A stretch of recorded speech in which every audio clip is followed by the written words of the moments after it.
First of all, very thank you so much giving for me this opportunity. First of all, I introduce myself. My name is Miraj Ali from Chhotpur, Siwan city in Bihar. As well as my education qualification is consult. I am doing graduation second year from Devariya and GIFS and safety course. Safety course ADIFSC from GIFSC Institute in Siwan.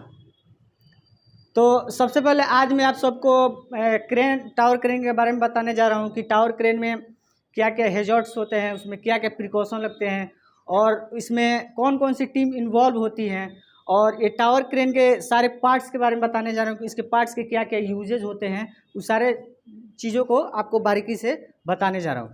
तो सबसे पहले तो मैं आप सबको बता दूँ कि इसमें टावर क्रेन में क्या क्या हैजर्ड होते हैं, उसके बाद आपको उसके पार्ट्स के बारे में, उसका क्या यूजेज है और उसमें क्या प्रिकॉशन लगे वो सब बताऊंगा।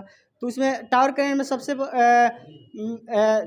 हैजर्ड होता है कि टावर क्रेन का कोलैप्स हो जाना, और हैवी लोड जो टावर क्रेन पे लगा होता है उसका गिर जाना, टूट के गिर जाना, या फिर ये इसमें जो वायर रोप होता है इसका ब्रोकन होना, ये भी एक हैजर्ड होता है।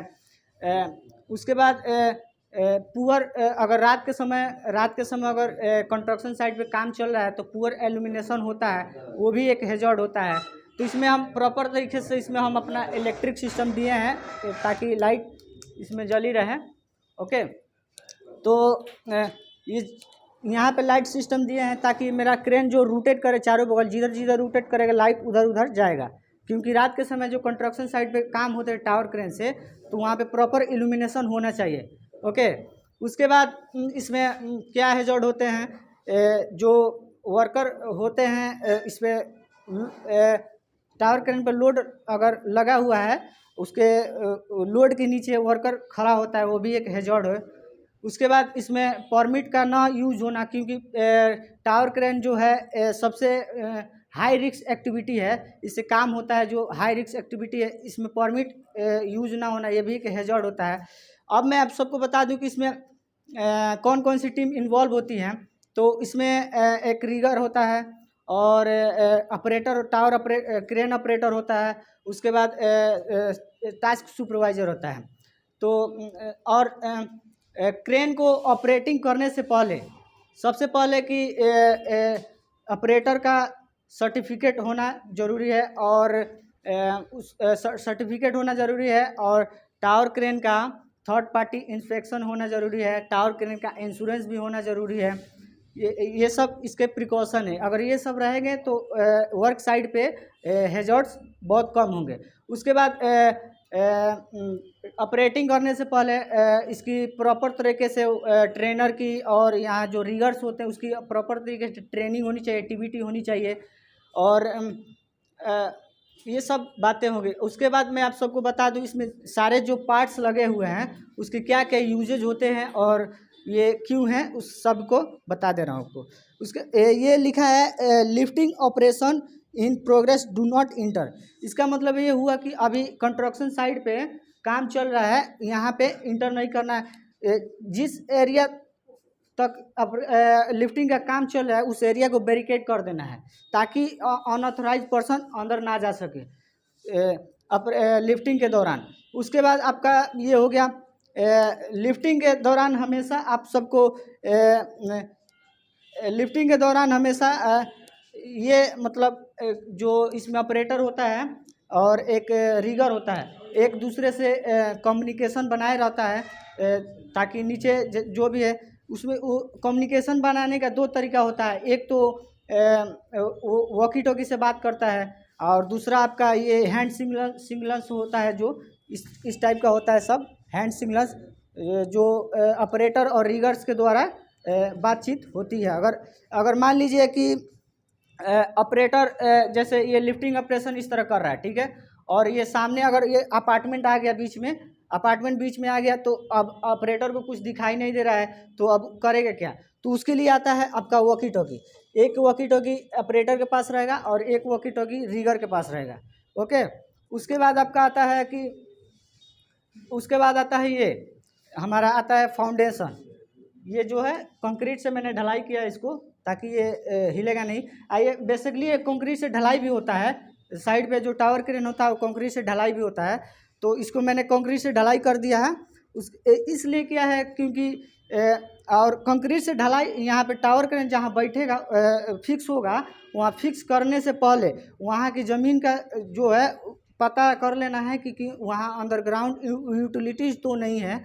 क्योंकि जब वहाँ पे एक्सकावेशन होगा, खुदाई होगा ढलाई करने के लिए, तो अंडरग्राउंड यूटिलिटीज़ होगी तो वहाँ पे खतरे हो सकते हैं, शॉर्ट सर्किट भी हो सकते हैं। तो इसलिए वहाँ पे सबसे पहले है कि वहाँ जांच लेना है कि अंडरग्राउंड यूटिलिटीज़ तो नहीं है।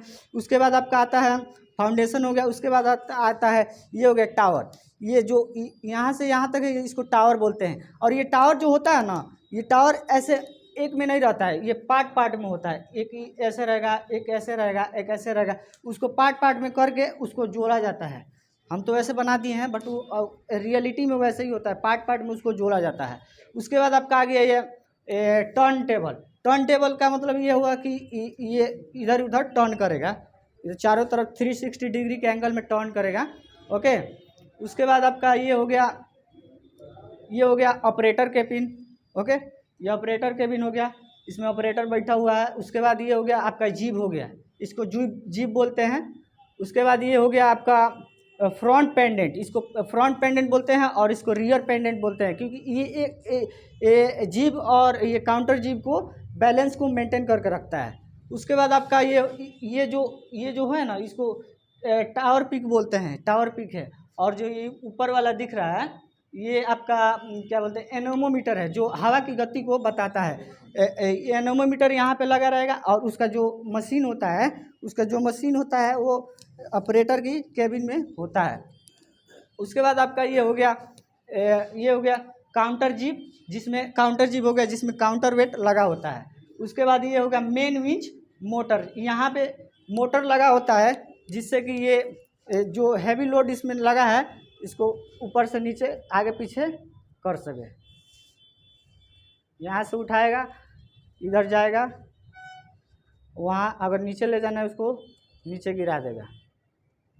एक मिनट देखिए, जहाँ इसको लेके जाना है आप लेके जा सकते हैं, जहाँ इसको अति करना है वहाँ पे आप इसको यहाँ पे गिरा सकते हैं। फिर आपने इसको ऊपर करके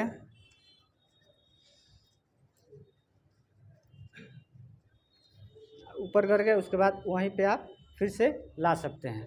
ये हो गया आपका ये आपका जो लगा है पीछे, ये काउंटर वेट है, जो ये वाला लगा हुआ है ये काउंटर वेट है, जो उसमें पीछे वेट लगता है ताकि जीप के जो वेट को मेंटेन बैलेंस कर सके, ताकि जीप आगे ना गिर सके।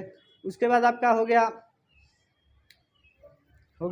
ये कुछ सिंगल्स मैंने इसमें लगाए हुए हैं। इसमें ये लगाए हैं कि मतलब हैवी लोड के दौरान आप इसके नीचे खड़े नहीं हो सकते हैं, इसका मतलब ये हुआ।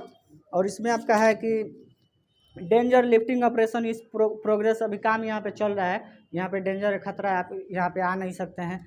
बाकी जो ये दिख रहा है ये सर टावर के पास जो अपार्टमेंट होते हैं वही है। उसके बाद क्या हो गया, थैंक यू, दैट्स ऑल।